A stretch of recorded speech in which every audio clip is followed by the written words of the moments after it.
Hi, David, if you're here. We're going to keep you muted for a minute. I'm going to run some slides. Oh, there we are. That's our last piece of our puzzle.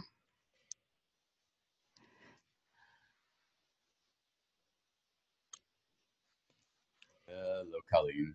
Hi, how are you? We're going to start in just a moment. So I'm going to turn your video off and we'll get started in just a moment, okay? There we go.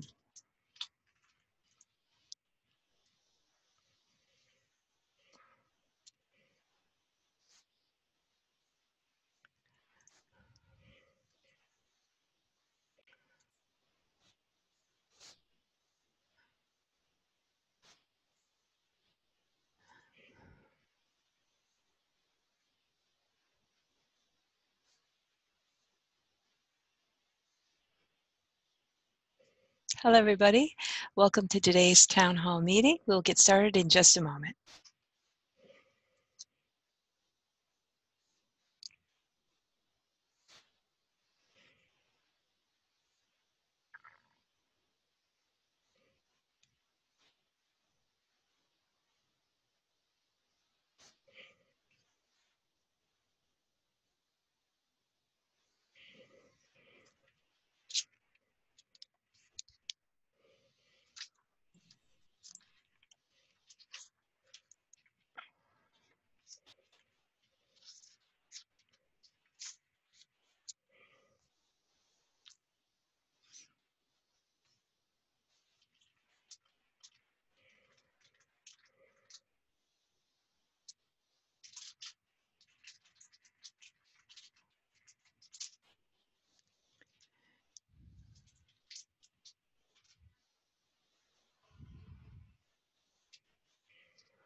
Good afternoon. My name is Colleen Stovall, and I'm the Director of Programs and Events for AIA Miami.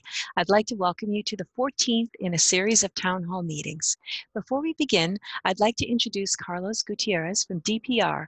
They're our newest titanium partner here at AIA, and Carlos is going to talk a little bit about the amazing 3D tour that they've created of our current exhibition at the Miami Center for Architecture and Design, and they're also going to talk a little bit about DPR at the company and what it can do for you. Carlos? Hello. Hello, everybody. Can you guys hear me? Yep.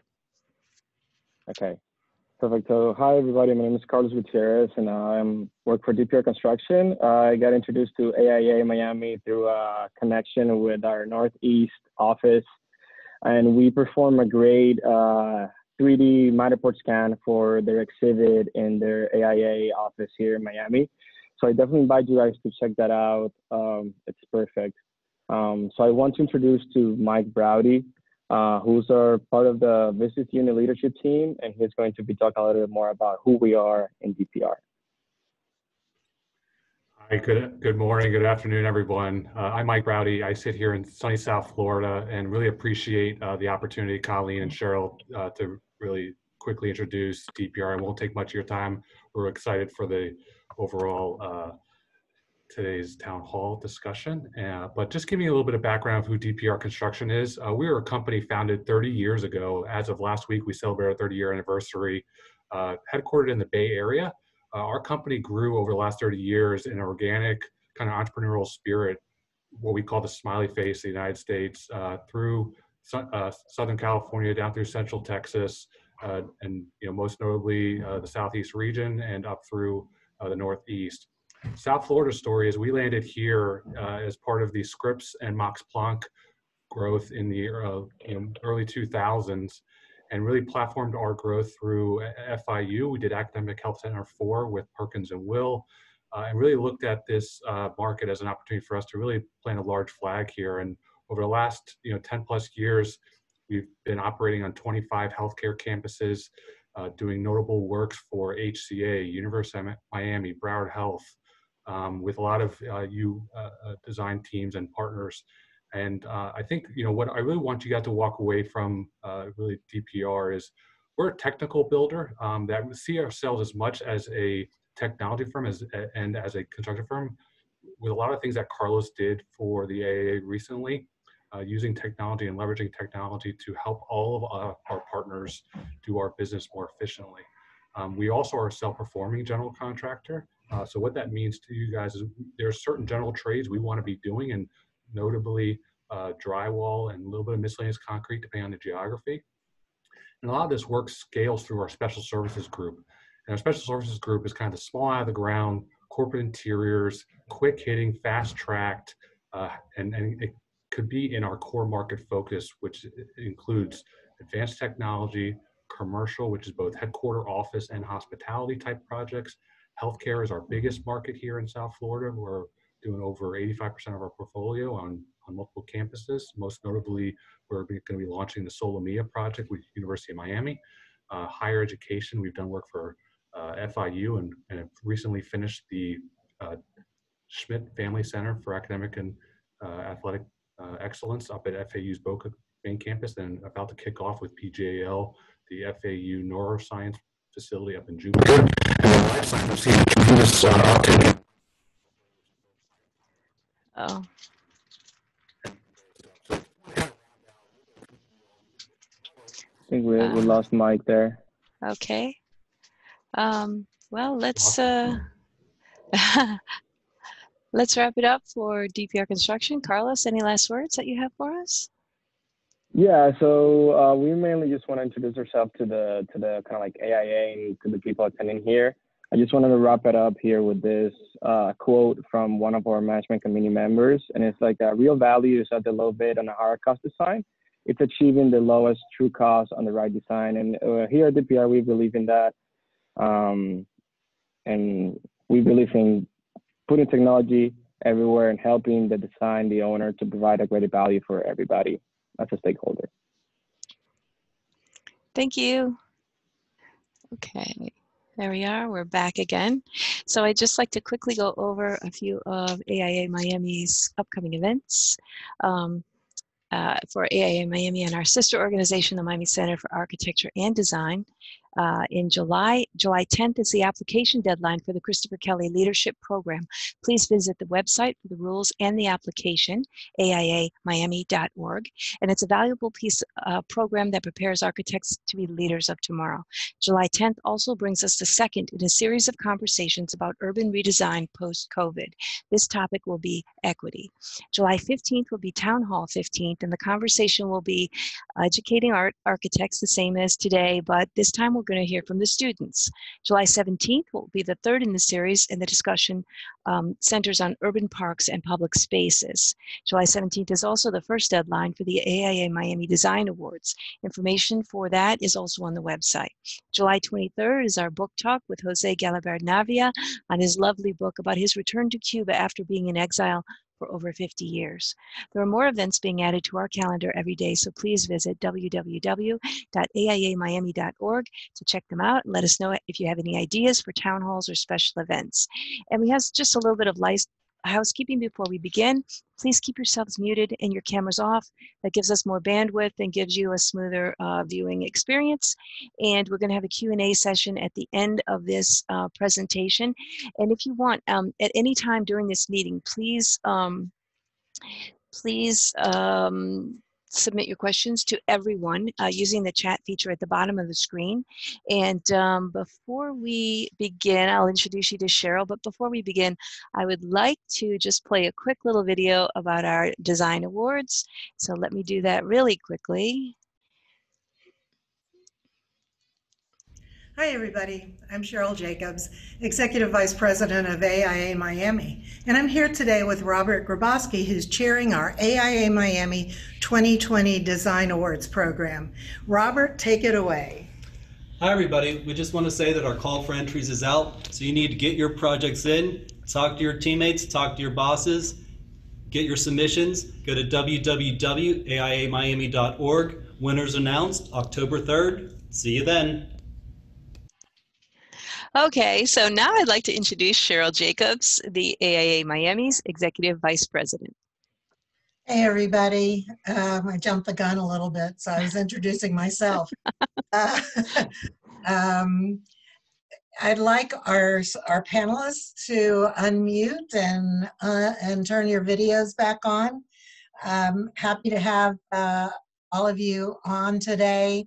It's great to see all of you. Mike, I have to apologize for the technical difficulties, but you know how these Zoom calls go, you never know. But thank you again, Carlos and Mike, for supporting AIA Miami and the Miami Center for Architecture and Design. So today we are lucky to have four really wonderful panelists.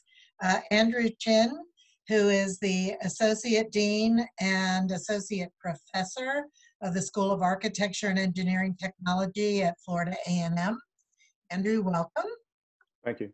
And we have Anson Stuart, AIA, NOMA, and a whole bunch of other letters after his name.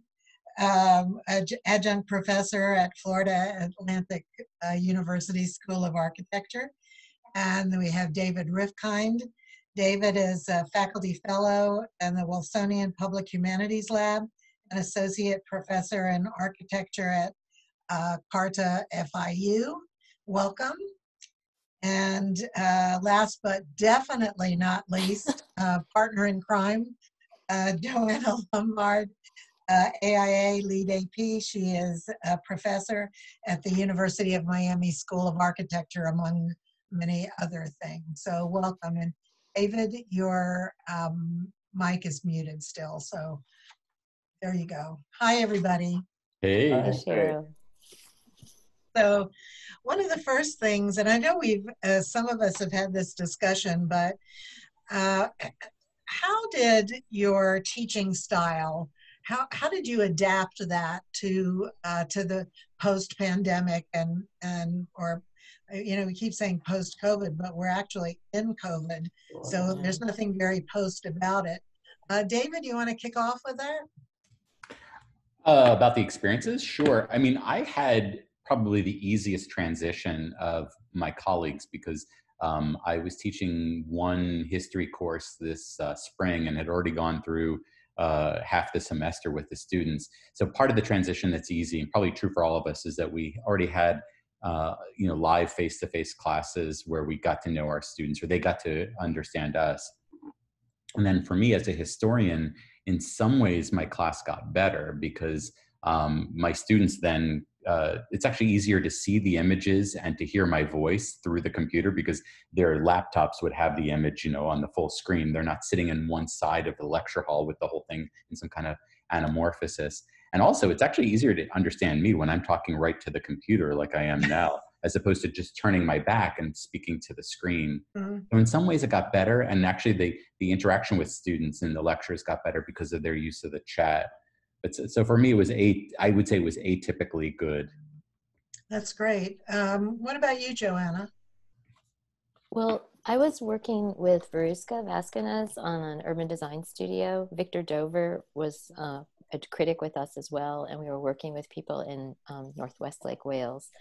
So the one thing I think it's challenging, I'd be interested to hear when people react from the, you know, I see colleagues and students and alums on this so they can chime in, but I think it's much more intense when you're on Zoom. First of all, like when you're in person, you can kind of get up and walk around and look away, and when you're in the studio, you can move back and forth.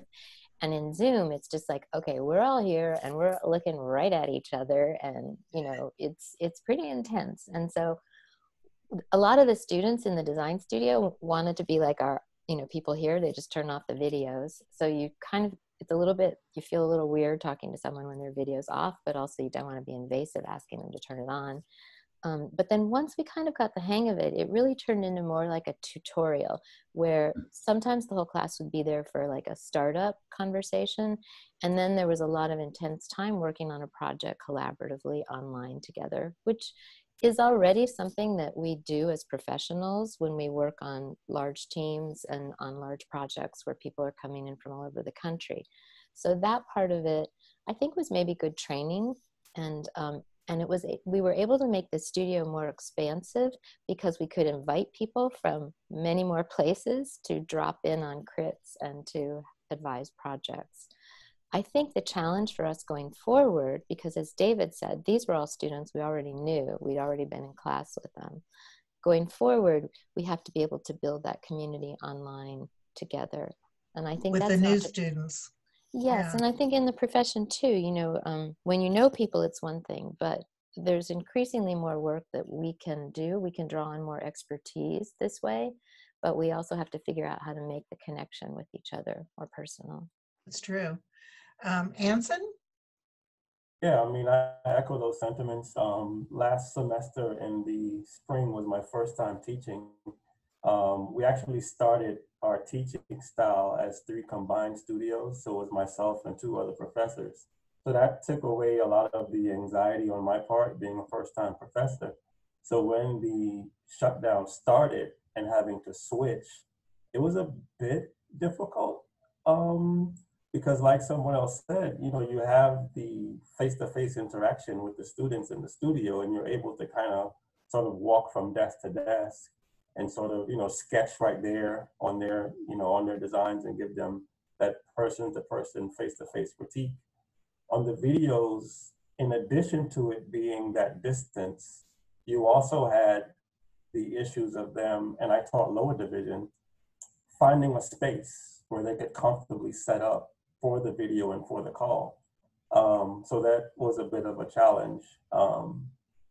But I think, you know, moving forward, we'll have to figure out how to address that and make it a little more comfortable, especially for lower division students. Andrew? Yeah, I would say that, you know, the shift and the pivot to online really forced all faculty to reconsider and question how do they teach and why do they do what they do. I mean, most of us do things the way we were taught. And if you were taught 10 years ago, 20 years ago, or 30 years ago, you were looking for trace and a Sharpie marker. And I think it was in a good way pushed everyone to say why and what really matters. And for some people, you could recreate those things in the virtual environment. And for some people, they just panicked. So I think you saw the full gamut. Some teaching styles adapted, some teaching habits in studio adapted quickly, and people were able to find a space, a virtual space to redo those things. Some people panicked, but I found there's some things you couldn't recreate. I was working with students on a VR computer-based project, and we could keep going in Zoom, and all their work was digital. There were no problems, but we also had a urban design grant and working with everyday people in a small town called Apalachicola. And how do you do a town meeting? You know, especially in March and April where things hit hard. Now people are a little more comfortable with Zoom, and even, you know, elementary school kids can show their parents how to use Microsoft Teams. But when April hit, there was no way to do a town meeting because all the people knew was, you know, Instagram and Facebook. So it'll be a little bit better, but the first punch was really tough.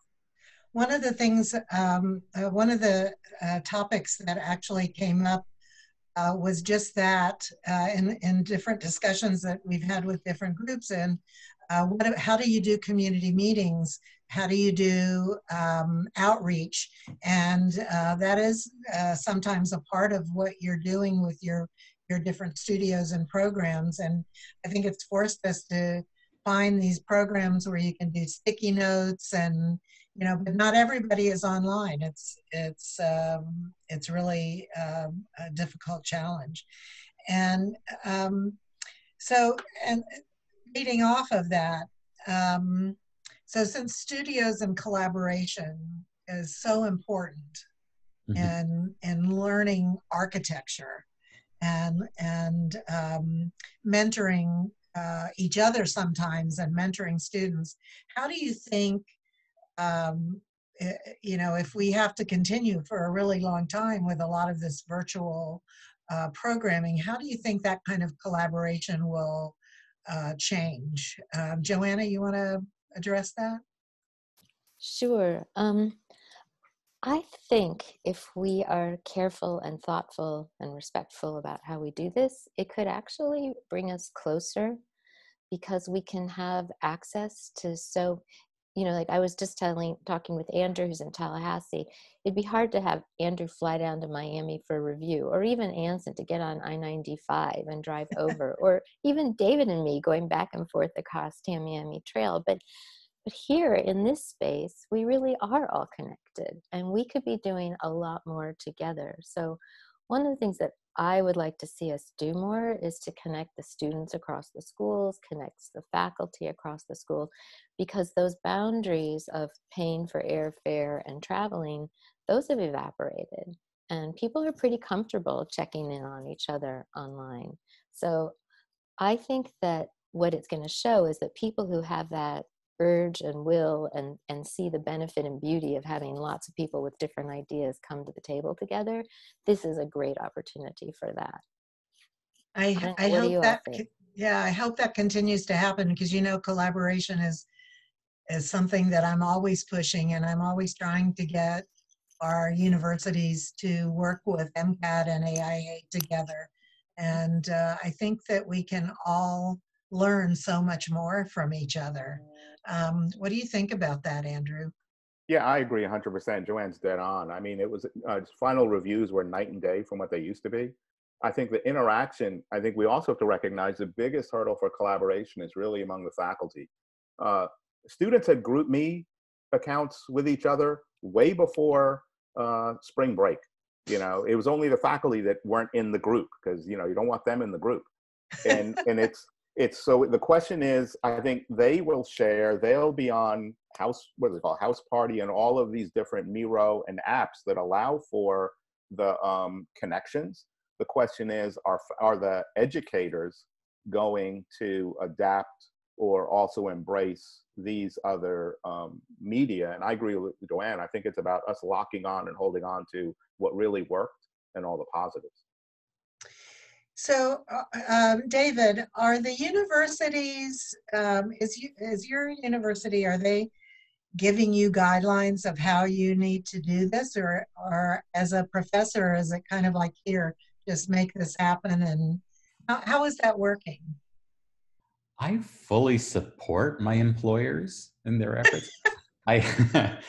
No, it's a combination. So the university does have a lot of resources available to us. And one of the real advantages to being at FIU is that the university has had a long commitment to online and hybrid instruction.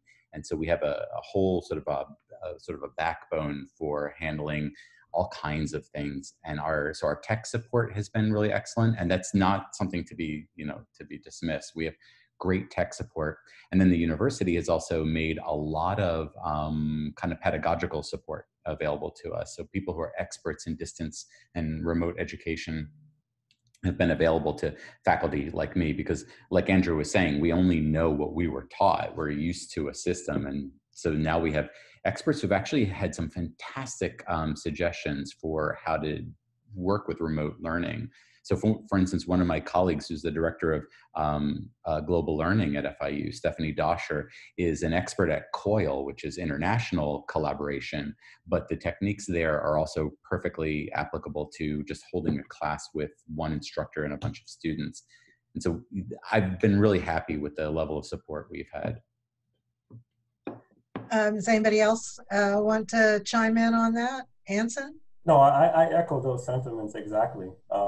You know, FAU has been on the front line of technology in terms of offering whatever latest devices, tablets, programs that the professors need to make this transition seamless. And Andrew said, you know, it's up to us now to run with it. And see how we can, as faculty members, be sort of on that same level that the students have already been on for a while. Thanks. Andrew, has your university made a decision about the fall? I mean, every university had to report to the Board of Governors probably about 2 weeks ago and present their plan. But even many of those plans, I'd say almost all of those plans talked about a mix of online and face-to-face and hybrid classes. within each unit, then you had to figure out how can you pull it off. And architecture and the lab, what we mean by lab and what we mean by studio within architecture is not the same what they mean in chemistry. So I think within each unit, we had to begin to think about what works best for us. The real challenge has been trying to set something, recognizing that the students need an answer because they need to know whether or not they need to be on campus for their dorms. But then the curve, also knowing that the numbers in the state of Florida keep changing. And then even the other curveballs like what we got yesterday about immigration and the visa challenges so many students are going to face. So yes, I believe all the universities had plans. FAMU had our plan and each academic unit had your plan. But I think now the reality or what we have to face is who's going to be able to design on the fly and kind of have the best outcome, keep in mind the students and what their needs are. And on one hand, you know, the students, they all want to be on campus and they all want to be in studio. But we also have to think about, like a parent, you have to do what's in their long-term best interest in terms of their health, and not just the students, faculty and staff also.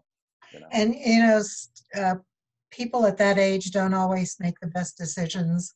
I remember I didn't, certainly. And, you know, when you're young, you always feel invincible. So, you know, that's an issue. Joanna, you're at a private university. What are you guys talking about? UM is pretty much pledged to have everything available to people online if they want to be online, and then to have in person as much as possible, and to work so that the things are recorded. So if you are in Beijing, you can participate, you know, you don't have to stay up all night to be able to participate in your class here in Miami. I think if all universities around the country were very honest and all political people were very honest, we would all admit what the doctors and the public health people know, which is it's called novel for a reason. This is a virus we don't know anything about. We're learning about it daily. There have been a lot of false narratives out there. The idea, for example, that it only affects people who are old. The idea that it's like a little flu. I mean, as the more studies come through, we're realizing we don't even know people who had it, supposedly had mild symptoms, they've recovered, and now new symptoms appear. There are people who lost their taste of sense and smell while they had it, and they haven't gotten it back. We know from a scientific point of view, it attacks the endothelial lining. Those are in the lungs, the heart, the brain. So this disease is serious. It's a threat, and it's a threat to our students. As a parent, I have to say, I think about, do I want to expose a young person, and I feel this way about my students, do I want to put them in a position where they could potentially have something that will affect them for the rest of their life, lung damage, heart damage for the rest of their life, because we didn't figure out soon enough that that was actually an impact from this disease. So I think it behooves all of us to figure out the message that, you know, Dr. Fauci and all the public health people tell us is, if you have the luxury of not having to go out, then you should stay in and keep yourself safe and keep other people safe because you're not spreading. And if we take that to heart, then we're going to figure out ways to do as much as we can do together online. And I think we can be very effective and productive in that process. And I actually feel like we can build a larger and more equitable community. Like, I think what would be great is to get together. Some of the school boards in different parts of the country have started providing Wi-Fi and laptops and, you know, iPads to students and parents so that everyone has equal access. I think if we started thinking about online access as an equity issue and spreading that, that would be a good outcome for us to take out of this. So there's a lot that we can do. And I feel like, you know, you kind of go through it and you sort of say, well, this is what we had, and can we have that back? But you could also say, you know, we're at the precipice of some amazing moment here. Our country is realizing that we need to change a lot of things. We're looking at the issue of the pandemic. We're looking at Black Lives Matter. We're looking at movements that are coming forward. And even in our little architecture world, the NAB came through. This would be like big news if all this other stuff weren't happening. But they threw out years of this NAB 38 criteria. Like, NAB used to give us this thing. It was almost like an architectural specification for a building. You know, you have to have this class, you have to have that class, you have to do this, you have to do that. And they literally threw that out the window. And now there's like 14 criteria, and they say to each school, essentially, these are the basic aspects of practicing architecture. Tell us how you're doing it. And they're not saying Florida A&M should do it like FAU, should do it like UM, should do it like FIU. They're saying, yes, each school has its own identity, its culture, it's authentic. So tell us how you are training the architects of the future. And more importantly, how are you measuring it, right? How are you actually measuring what you do? Because you can't just say you're doing it. So this is a moment where we could say, okay, if we're going to end up being online, how is this an opportunity to take this pivotal moment in our field and transition to that? And I see Sophie's asking about the current action plans with international students. This is a huge issue. And Andrew, as in your role as in the academic lead, I'm going to pivot to you to see how you're speaking with it. But I think a lot of people, a lot of schools are saying they're all going to have some in-person.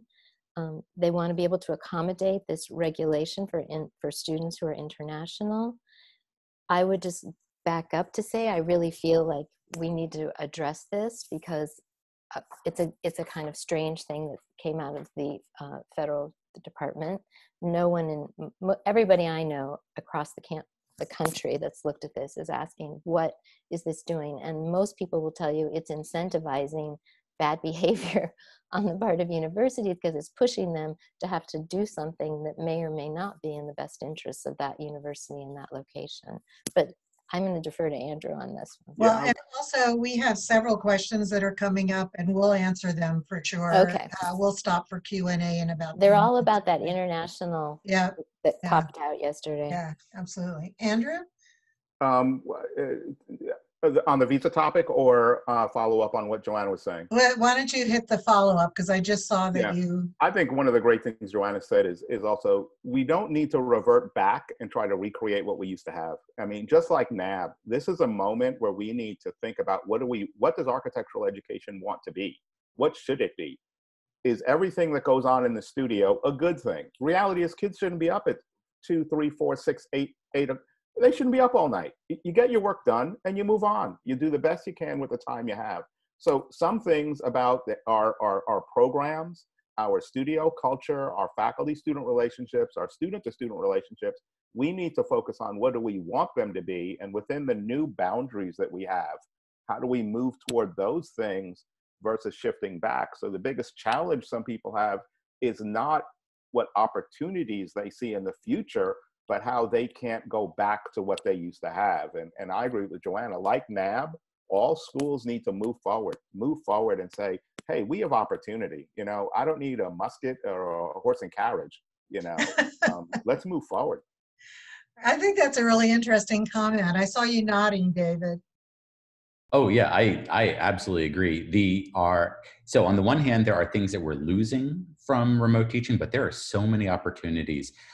Joanna had started by talking about collaboration and how essential that is to our profession. And it's one of the hardest things to get past, because the very structure of architectural education, especially with our typical studios, privileges this idea of the individual heroic designer who's this whatever gifted technocrat and artist, yada yada. Anyway, so getting past that, now we have this opportunity to say, well, we're already online. What can we do with that? And so for one example would be, well, if our students are going to be working globally, why not do global studios where our landscape architecture students in Miami are collaborating with an architecture studio in Bangalore, so that they're getting used to working cross-culturally on a project where you're collaborating both across cultures, but also across disciplines.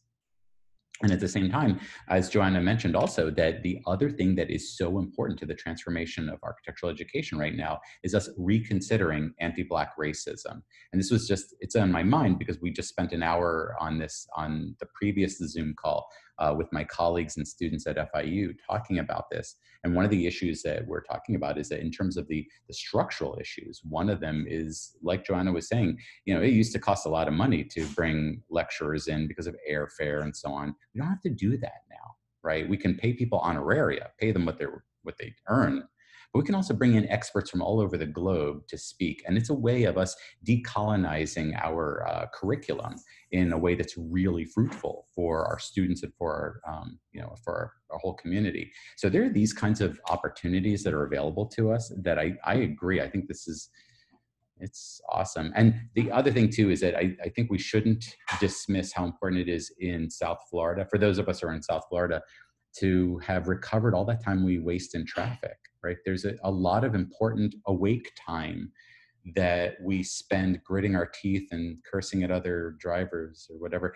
Now we get to spend that collaborating with our colleagues, reading, writing, designing. So we lose the in-person collaboration, but we make it up in other ways. Yes, I mean, I obviously I see that happening with MCAT and with AIA, and we're kicking off a new collaboration with and I hopefully will do that with FAU, FIU, with FAMU. I love the idea of mixing things up and looking at how we can, especially in lecture series, I think we can do a lot of things together. So according to that and this discussion about new things that we can do, what kind of real innovations have you seen in terms of educating our students? And you're talking about different ways of doing things, but will you be able to bring that into the classroom, and do you have specific things in mind? Andrew, you want to address that? And one of them is, I'm going to follow up what David just brought up. I think there's now going to be, hopefully, a significant shift in terms of the time that we require students to spend doing things that are not very productive. Right now, and the traffic one has always thrown me, even in a college town, kids spend an hour trying to drive. You have a class 3 times a week for 1 hour. You spend an hour driving to campus, parking your car, and then an hour in a class, and you got to drive back to your job. I mean, that's 3 hours wasted versus opening up your laptop, logging in, and taking a break from work. So I think that aspect of, for students that work, is night and day for lecture class participation. I think also see it in studio. Studio 3 days a week, 4 hours, from 1 to 5, you're sitting there because you have to be there, but your professor is spending 15 minutes and you're waiting for him or her to get around to you. So you kind of are either doing a little work, watching Netflix, or talking to your friends, or you're taking a nap, right? So now what happens? Your professor has you have a 2:15 appointment with your professor with your Zoom.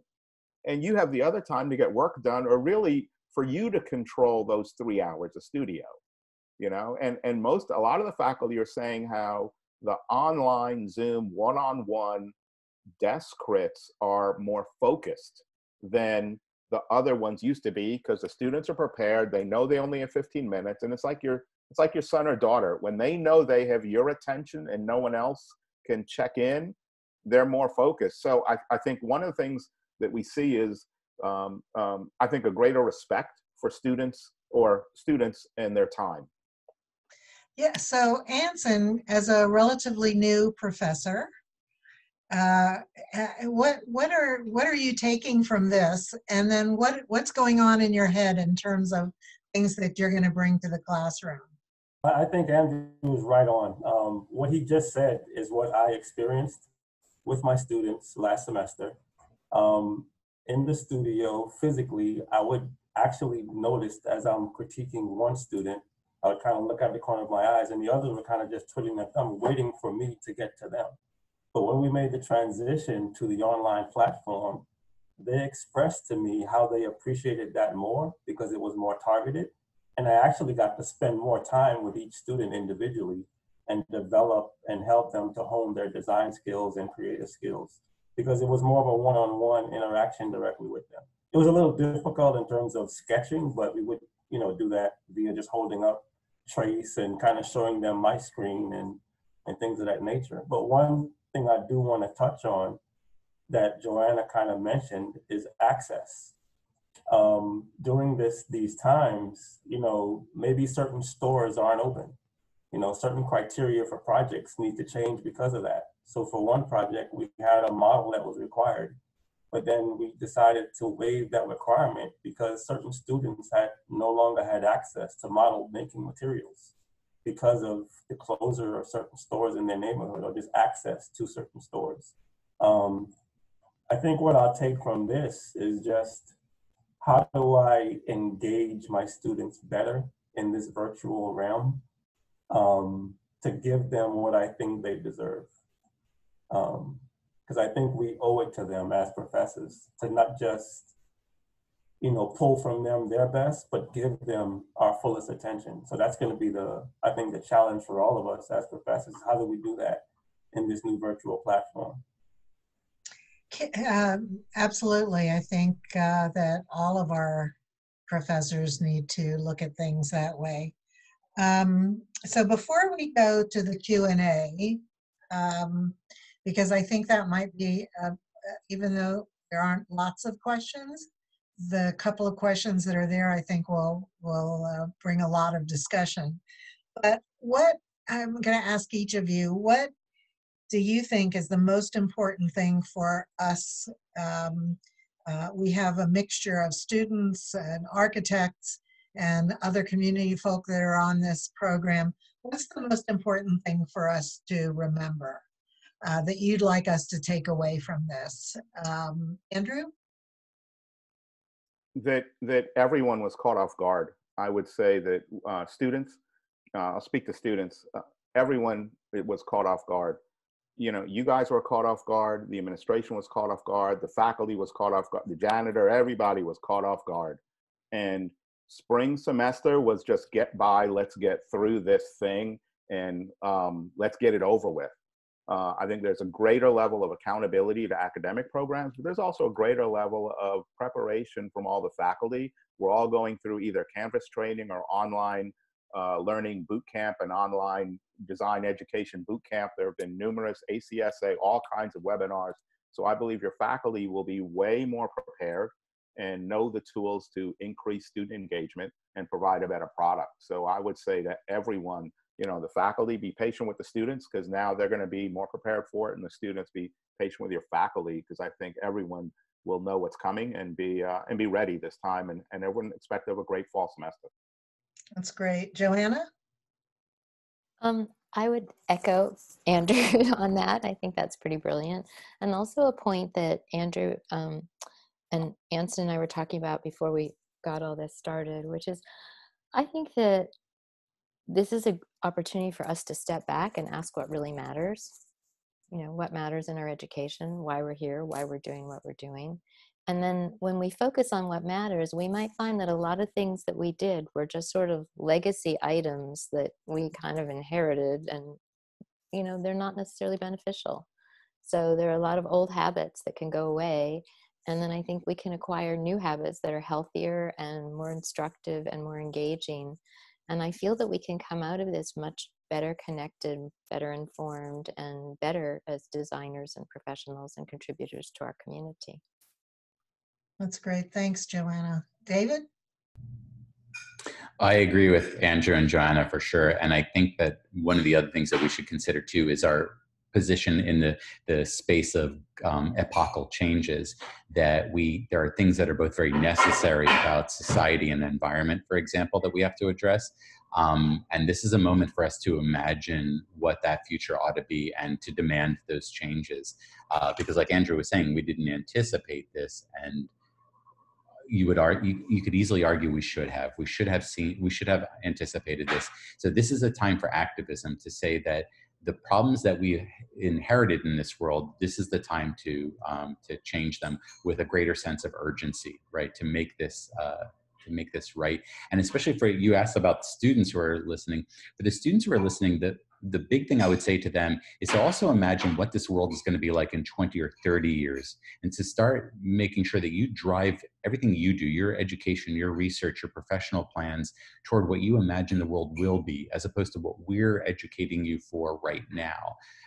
Because all of us we're all in school 20 to 40 years ago, right? So the education we had was preparing us for a very different world, an analog world, a very small, unconnected world. And now I think it's important for students to imagine all those sort of epochal changes yet to come and to reorient their education and their efforts toward that. That's great. Thanks, David. And Anson, last but not least, Not parting least, words. no, definitely the most important thing for us to remember is that we're all going through this together. I think Andrew touched on it. We don't have to feel like we're on an island, and that's what tends to make it not so huge and overburdening. As professors, I think we need to remember that we are teaching students how to be architects as well as architecture. I know that was a big debate when I was in school. Do we teach them architecture or how to be architects? I'm of the opinion that we need to do both, because at some point they will come out of school and need to be architects. As students, my advice would be just, you are creative. You know, you're creative beings. We'll all get through this. We're going through this together. And just remember the reason why you're in this profession. And that's pretty much it. That's great. Thank you, guys. We're going to go to Q&A now. And if you have any, although I think the ones that we have will probably take up the rest of our time. But first, the question is, can you address current plans and action items, if any, that your departments are actively taking to circumvent the consequences of the recent policies on international students? David, you want to address that? Wait, yes. you're still here. And I think Brian had asked that and it pointed out that FIU was pretty proactive about it. Essentially what we're doing is the easiest workaround seems to be that we can create a face-to-face section that's cross-listed for any class.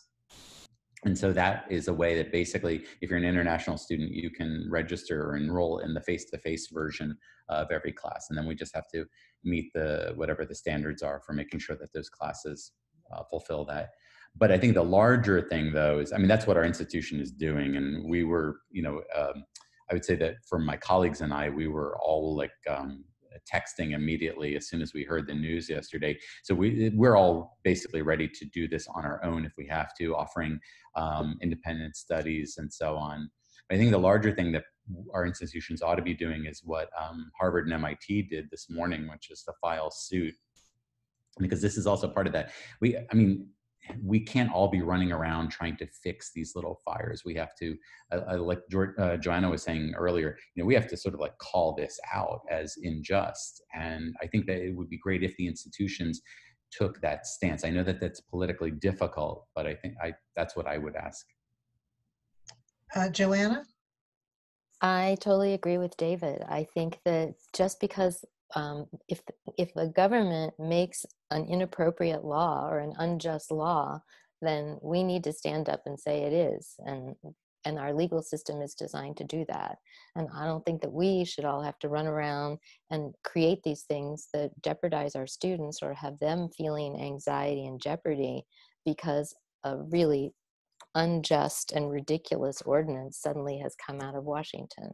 Well, So, I know that you all have international students. Is UM, do you have a formal plan yet? Or is it similar to what FIU is doing?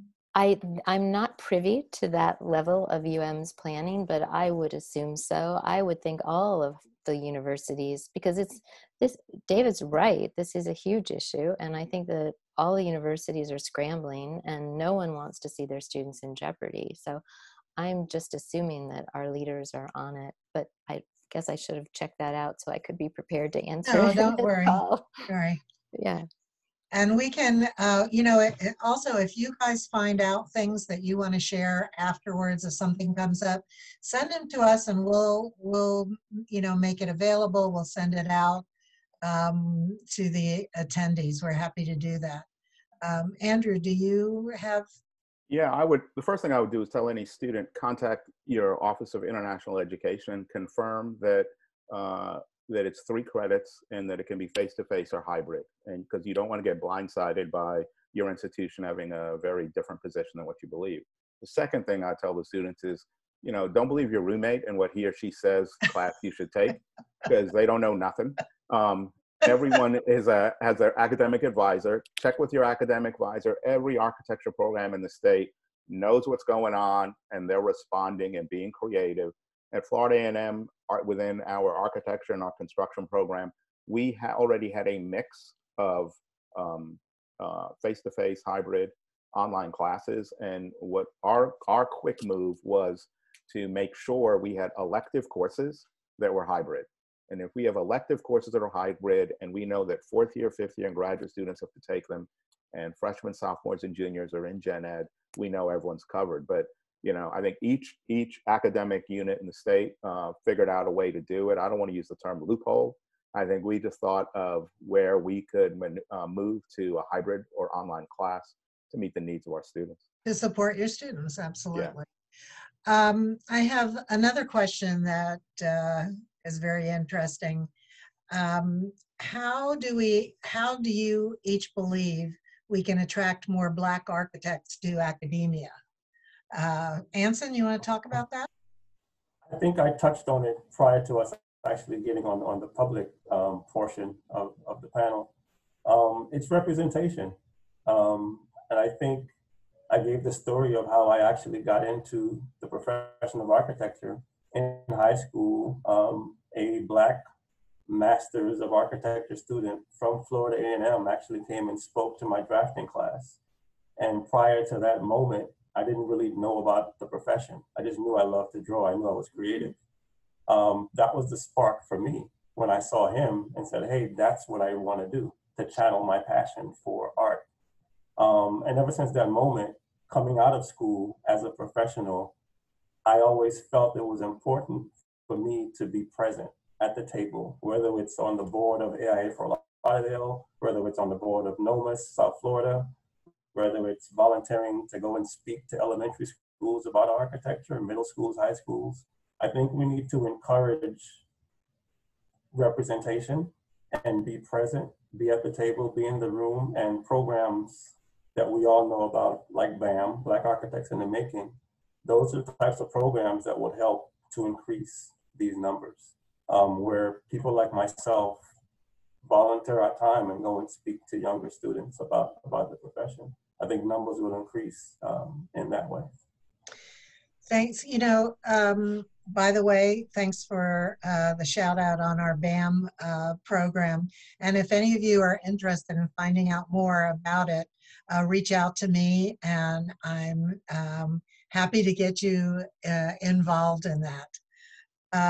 Andrew, do you want to? Reiterate, I think that most, I have to thank certain faculty I had, Maylee Foster, Carl Thorne, and a gentleman, James West, who pretty much told me over and over again, hey, you need to be my TA. I want you to be your TA, and introduce it as, I always say it's better than working for a living, but introducing teaching in academia. But my father was a dean, not in architecture, so I guess I'm in the family business. I think it's every academic program has to decide where their priorities are. If a school wants a great lecture series, they put time and money into that. If they want incredible computer labs, you put time and money into that. If you want a diverse faculty in terms of race, gender, beliefs, all forms and all shapes, then the director and the dean make it a priority. So it's something that can happen. There are Black PhDs, Black licensed architects out there, and Black adjuncts. So when people have a search, they can't say that they're not out there. People are out there. It's just a matter of what a school's priorities are in terms of the profile of their faculty. Do they want their faculty, as follow-up, I think David and all this has said, do you want faculty to be like the faculty that taught you, or do you want the faculty to be like the future in this country? So That's absolutely true. One of the questions is, so we've been using Zoom, GoTo, et cetera, for years to collaborate with project teams. And a lot of people have. Have you or your practicing colleagues taken any experiences from your professional practices that you can pass on to students? And are you considering how this may be the future of how our students work, not just for next semester or next year, but for the foreseeable future?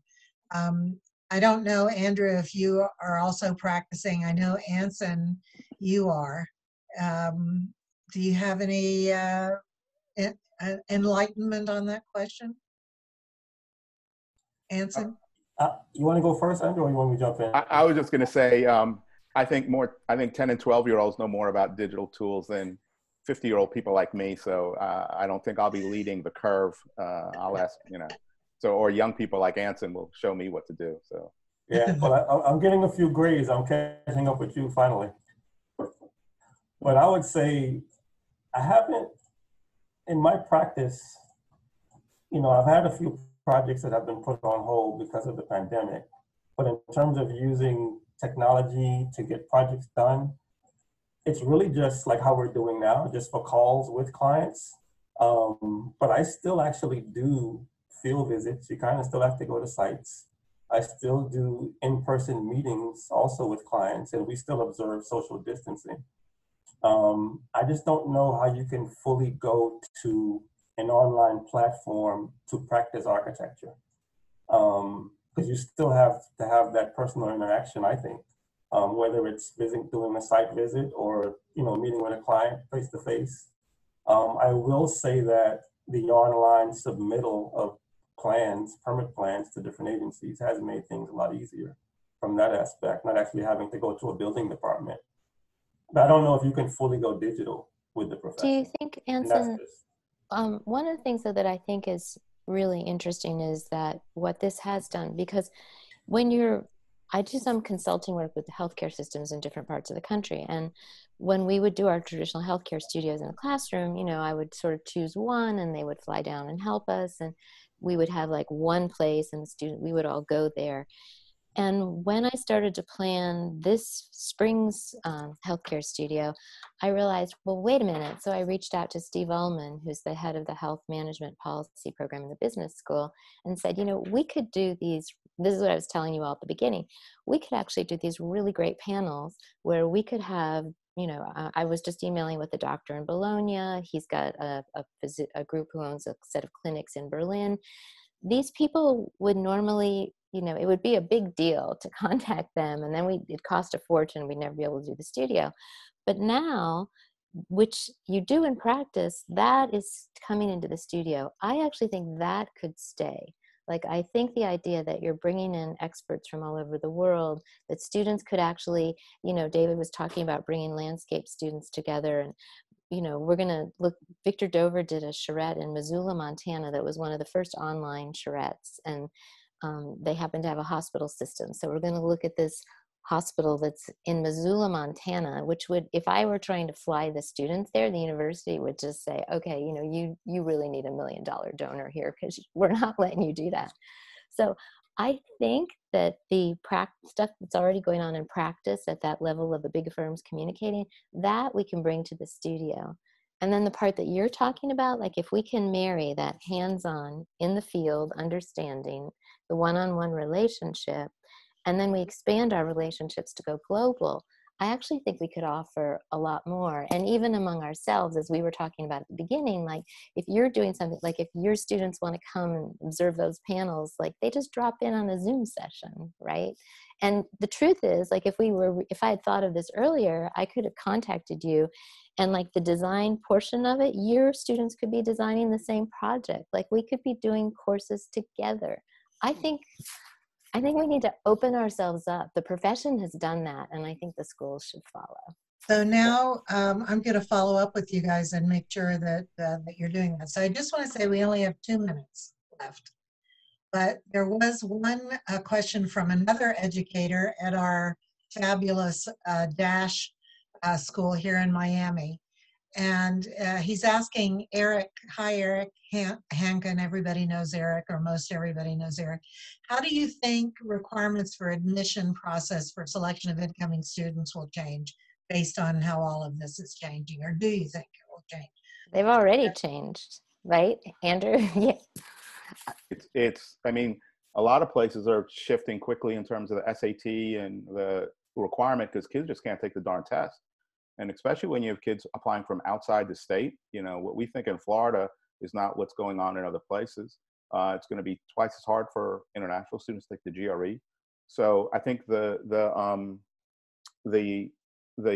freshman admission requirements aren't, decisions aren't made by people on this call. So I think a lot of those stay the same. I think it's going to be those standardized tests and those questions will evolve. I think some of the programs that have portfolio reviews are going to shift to digital. And, so things will quickly, slightly change. But I think what it comes down to is kids need to, I tell most high school students, you need to figure out where you're going to feel more comfortable. Do you want to be near home, away from home, college town, big city? Make those decisions and then decide what you can afford. Because if you can't afford to finish, don't start. Figure out what you can afford. So let me just say thank you, Andrew. I want to thank all of you for participating today. You were fantastic, and it'll be really interesting, of course, to see how everything evolves and what happens to the world and to us and to architects and architecture.